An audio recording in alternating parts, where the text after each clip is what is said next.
안녕하세요. TV 개넥시입니다. TV 개넥시의 역사여행 그때 그 장소에서 15번째 이야기를 시작하도록 하겠습니다. 자, 본격적으로 시작하기에 앞서 다들 아시죠?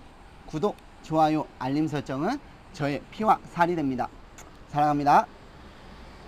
자, 우선 본격적으로 얘기하기에 앞서 사정 설명을 먼저 드리도록 하겠습니다. 제가 원래 저 안에서 촬영을 하고 있었는데, 근데 원래 저 안이 문화재 안이다 보니까 촬영하기 위해서는 사전에 촬영 허가가 필요했습니다.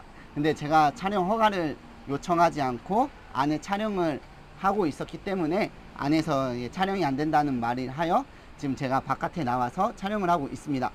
제가 다음번에는 미리미리 촬영 허가를 받아서 조금 더 좋은 영상으로 찾아뵙도록 하겠습니다. 예, 양해 부탁드리겠습니다. 자, 저는 지금 화성에 있는 윤건능에 나와 있습니다. 이 윤건능이라 함은 육능과 건능 두 가지 능이 있다고 해서 합쳐서 윤건능이라고 부르고 있는데요. 자, 이 능의 주인은 누구일까요? 바로 사도세자와 그의 아들 정조의 묘가 안치되어 있습니다. 자, 정조는 뭐 아시다시피 조선 후기 조선의 르네상스를 구가한 성군 중에 성군이라고 할 수 있습니다. 그런데 이 사도세자는 비극적인 조선 최고의 비극적인 사건의 주인공이지요. 바로 영조와의 관계에서 아버지가 아들을 죽이는 비극적인 사건의 주인공입니다. 그래서 이 주제는 많은 드라마와 영화로 활용이 되었습니다. 자, 오늘은 사도세자에 대해서 한번 이야기해 보도록 하겠습니다. 자, 사도세자에 대해서 이야기하기 앞서 우선 가계도 먼저 살펴보도록 하겠습니다. 자, 숙종임금이 있고 숙종임금의 아들로 희빈장씨의 아들 경종이 있고, 그 다음에 숙빈채씨의 아들 영조가 있습니다. 그리고 영조의 첫째 아들로 효장세자가 있고 둘째 아들로 사도세자가 있으며, 이 사도세자와 해경구 홍씨 사이에 태어난 아들이 바로 정조입니다. 자, 이렇게 간단하게 가계도를 살펴보았고요. 이제 다음으로 정치 세력을 잠깐 언급하도록 하겠습니다. 자, 숙종 때는 노론과 소론으로 나누어져 있었습니다. 이 경종을 지지하는 세력은 소론이었고 영조를 지지하는 세력은 노론이었습니다.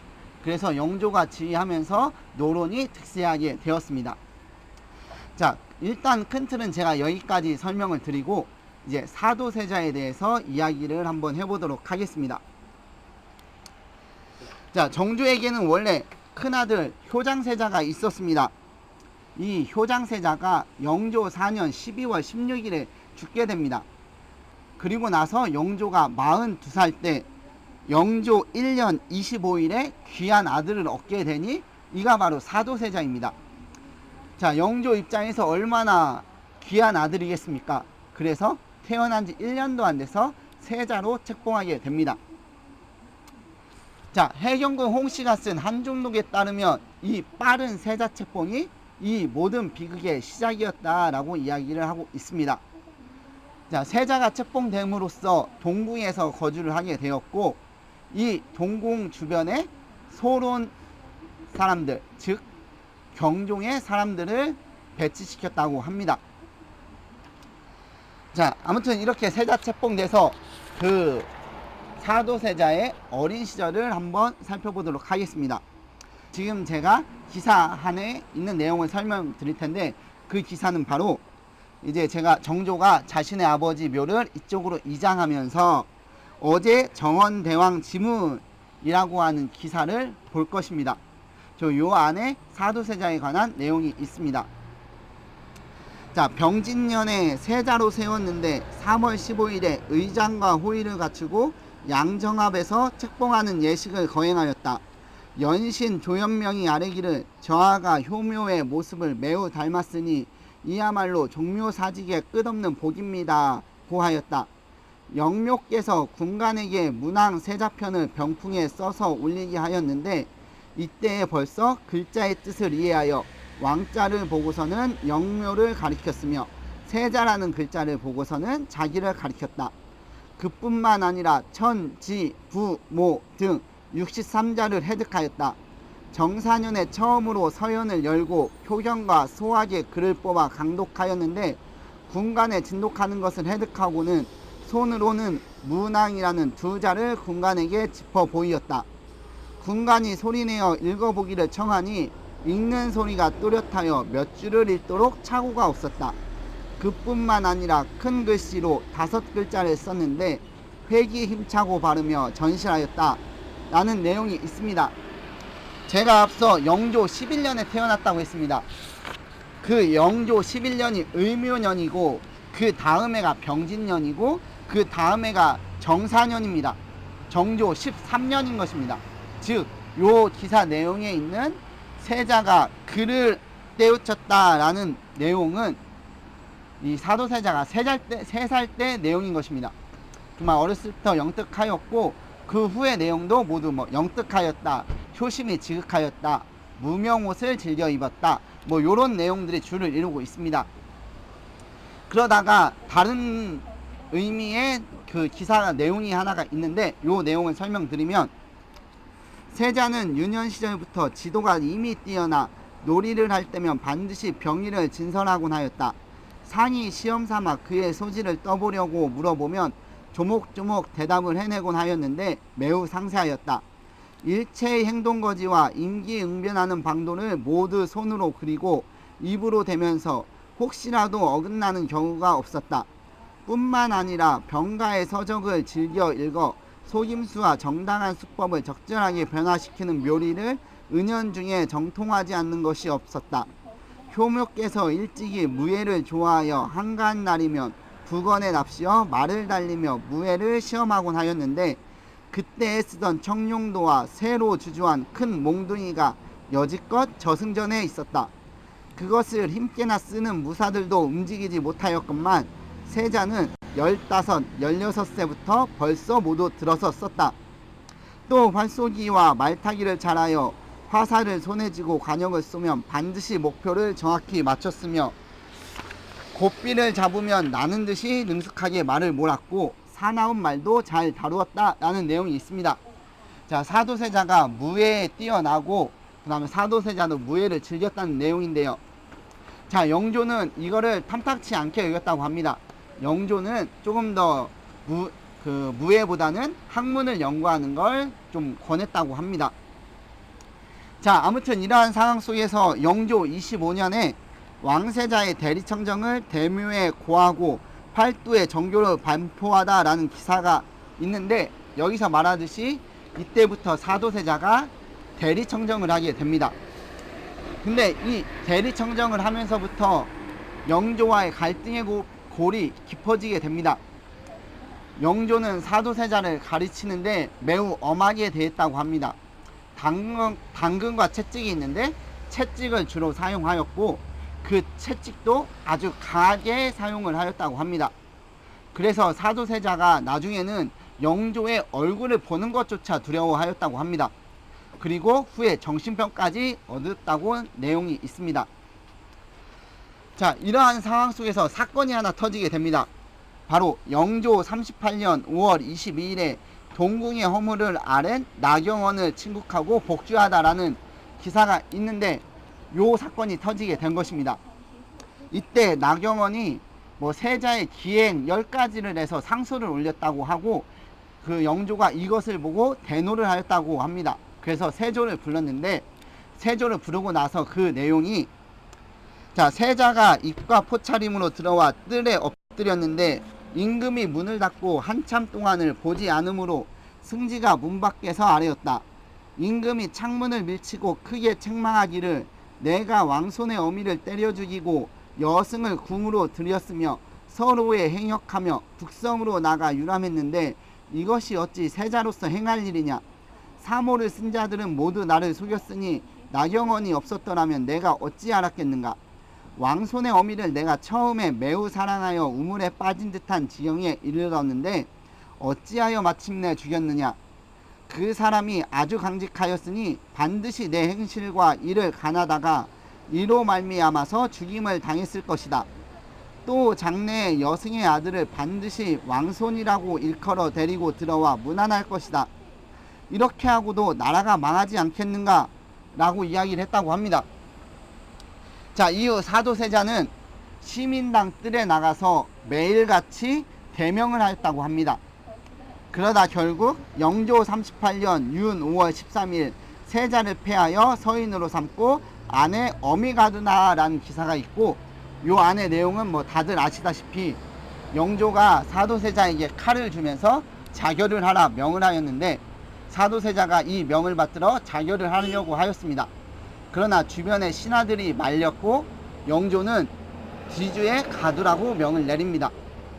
그래서 사도세자는 뒤주에 갇히게 되고, 얼마 지나지 않아 윤 5월 21일 사도세자가 흉사하다 왕세자의 호를 회복하다 라는 기사에서 말하듯이 사도세자는 죽게 됩니다. 자, 이 희대의 비극, 조선 역사상 가장 비극적인 사건, 아버지가 아들을 죽인 사건의 원인을 헬경구 홍씨는 이른 세자책봉이라고 말을 하였습니다. 그러면 이 이른 세자책봉에 대해서 조금 더 자세히 살펴보도록 하겠습니다. 영조는 기본적으로 몇 가지 컴플렉스를 가지고 있습니다. 그 첫 번째 컴플렉스가 바로 노론에 의해서 만들어진 왕이라는 겁니다. 제가 앞에서도 잠깐 언급드렸듯이 소론은 경종을 지지했고 노론이 영조를 지지했는데, 경종이 왕으로 있을 당시에 노론들이 주장을 하여 영조를 왕세제로 책봉을 하였고, 경종이 죽은 후에 영조가 왕위에 오를 수 있었던 것입니다. 그리고 두 번째 컴플렉스는 어머니입니다. 어머니가 천안 무술이 출신이었다는 것입니다. 이것은 항상 왕실 정통성과 문제가 되어서 영조에게 심리적 압박을 가하게 됩니다. 그리고 세 번째는 경종, 즉 이복형을 독살했다는 의혹입니다. 자, 영조가 드린 음식을 먹고 경종이 죽었다고 합니다. 그래서 독살이라고 하고, 영조는 이를 부인하였으나 모든 사람들이 영조가 경종을 독살하였다라고 이야기를 하였다고 합니다. 자, 아무튼 이거는 영조가 정치하는데 어떠한 영향을 미치냐. 첫 번째 이유는 영조는 아무리 탕평책을 펼쳤어도 노론이 정치를 주도하는 것은 어쩔 수 없는 상황이 벌어지게 되는 것입니다. 그리고 두 번째와 세 번째는 영조에게 어떤 영향을 미치냐 하면 심리적인 압박을 계속하게 가하게 되는 겁니다. 너 어머니는 천하잖아. 그리고 네가 진짜 그랬든 안 그랬든 네가 경종을 독살했다라는 의혹이 있어 하면서 계속 영조를 압박하면서 노론들이 본인이 원하는 대로 정치를 주도해 나가게 되는 상황이 벌어지게 되는 것입니다. 자, 이러한 상황 속에서 원자가 태어나게 됐고, 이 원자를 1년도 안 돼서 세자로 책봉하게 됩니다. 그러면 앞에 제가 말씀드렸던 그런 컴플렉스와 세자를 책봉하면서부터 나타나는 효과를 한번 살펴보도록 하겠습니다. 자, 세자를 책봉함으로 인해서 왕실의 정통성을 그나마 좀 덜게 되었습니다. 자신의 정통성이 부족한 게 세자를 통해서 이게 보충을 하게 되는 형식인 거죠. 이제 이 사도세자는 뭐 정통성이나 그 어떤 걸로도 이 사도세자는 정통성 부분에는 흠잡을 게 없었기 때문에 영조나 왕실의 정통성 부분을 사도세자를 세자책봉하면서 채우려고 했었던 의도로 보입니다. 그리고 두 번째와 세 번째, 자, 영조가 그렇게 이뻐하던 세자 주변에 소론, 즉 경종의 사람들로 배치를 하였습니다. 이거를 굳이 좀 해석을 하자면 경종 독살 의혹에 대한 약간의 해소와 더불어 제가 봤을 때는 사도세자에게 일부러 소론 사람들과 붙여준 것 같다라고 생각이 듭니다. 자, 이거는 제가 차차 설명을 드릴 겁니다. 그리고 후에 사도세자는 대리청정을 하게 됩니다. 그러면 사도세자가 대리청정을 하면서 어떠한 상황이 벌어지냐, 이거는 사도세자가 왕이 되면서 벌어질 상황이기도 한데, 자, 사도세자는 노론에 의해서 왕이 세워진 인물도 아니고 소론에 의해서 세워진 인물도 아닙니다. 그럼으로써 신하들의 속박에 구애받지 않고 왕의 정치, 왕권을 통한 정치를 할 수 있는 기반이 하나 마련되는 거고, 그리고 두 번째, 소론과 친하면서 소론의 인재들을 등용함으로써 당시 득세하던 노론을 견제하면서 노론과 소론의 진정한 탐평책을 유지하며 왕권 강화를 꾀했다고 볼 수 있습니다. 자, 제 생각은 영조가 그렇게 어린 원자를 일찍 세자책봉하며 주변에 소론 사람들을 배치한 거는 이러한 의도가 있었다고 생각을 합니다. 이거는 제 주관적인 생각입니다. 그러나 이러한 영조의 의도를 잃고 행하기에는 당시 사도세자는 너무 어렸습니다.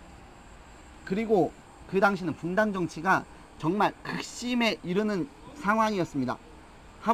하물며 이러한 상황에 본인은 노론, 그 다음에 아들은 소론, 이렇게 되면은 아버지와 아들 사이에 정쟁은 불가피한 것입니다. 자, 아버지와 아들 사이에 지지 기반이 다르다 보니까 서로 이간질, 모함, 심리적 압박감이 엄청났다고 추측을 할 수 있습니다. 자, 그리고 어린 세자가 이거를 감당하기에는 약간 버거웠을 거라고 추측을 하고 있습니다. 자, 이러한 압박감을 못 견딘 사도세자가 그런 기행과 정신병을 얻었으며 아버지는 어쩔 수 없이 아들을 죽이는 상황에 이르렀다고 생각이 됩니다. 분당 정치의 폐해라고 저는 생각을 합니다. 자, 마무리 말씀 드리도록 하겠습니다. 이 희대의 사건, 아버지가 아들을 죽인 사건은 아버지가 아들을 죽이고 싶었겠습니까?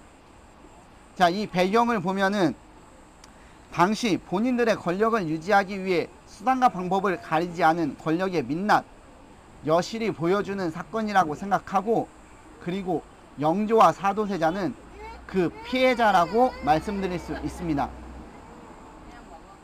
자, 이상입니다. TV 개늑시의 역사여행 그때 그 장소에서 15번째 이야기를 마치도록 하겠습니다. 시청해주신 여러분 감사합니다.